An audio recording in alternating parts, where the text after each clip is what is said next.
இப்பதானே கோல்டு வந்துட்டு போச்சு, அதுக்குள்ள இன்னொரு கோல்டு அப்படின்னு யோசிச்சிருக்கீங்களா? இந்த காமன் கோல்டு அப்படின்றது வந்து பல விதமான வைரஸால வருது. முக்கியமா ரைனோ வைரஸ் அப்படின்ற வைரஸால நம்மளுக்கு காமன் கோல்டு வருது. அது எப்படி பரவும் அப்படின்னு பாத்தீங்கன்னா, ஒரு பாதிக்கப்பட்ட நபர் இன்ஃபெக்டட் பர்சன்ல இருந்து இன்னொரு பர்சனுக்கு வரும்.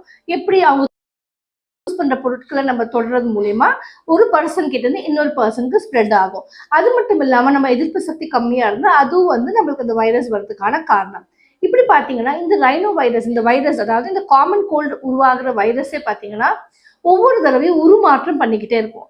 ஒரு தடவை நம்ம உடம்புக்குள்ள போகும்போது நம்ம உடம்பு என்ன பண்ணும், எதிர்ப்பு சக்தி இதுதான் உருவம், இதுக்கேற்ற பொருட்கள் இதுக்கேற்ற வெப்பன்ஸை நம்ம ரெடி பண்ணி அதை அட்டாக் பண்ணலான்னு ரெடியா இருக்கும். ஆனா இந்த வைரஸ் ரொம்ப கிளவரா அடுத்த வாட்டி வரும்போது வேற ஒரு உருமாற்றத்தோட வரும்போது நம்ம உடம்பு என்ன பண்ணும், கன்ஃபியூஸ் ஆயிடும். ஓ, போன வாட்டி இவங்க தானே வந்தாங்க, இப்ப வேற மாதிரி வந்திருக்கேன்னு அது வெப்பன்ஸ் தயார் பண்ற அந்த காலகட்டத்துக்குள்ள நம்ம அந்த கோல்டு சிம்டம்ஸ்ல நம்ம சஃபர் பண்ணுவோம்.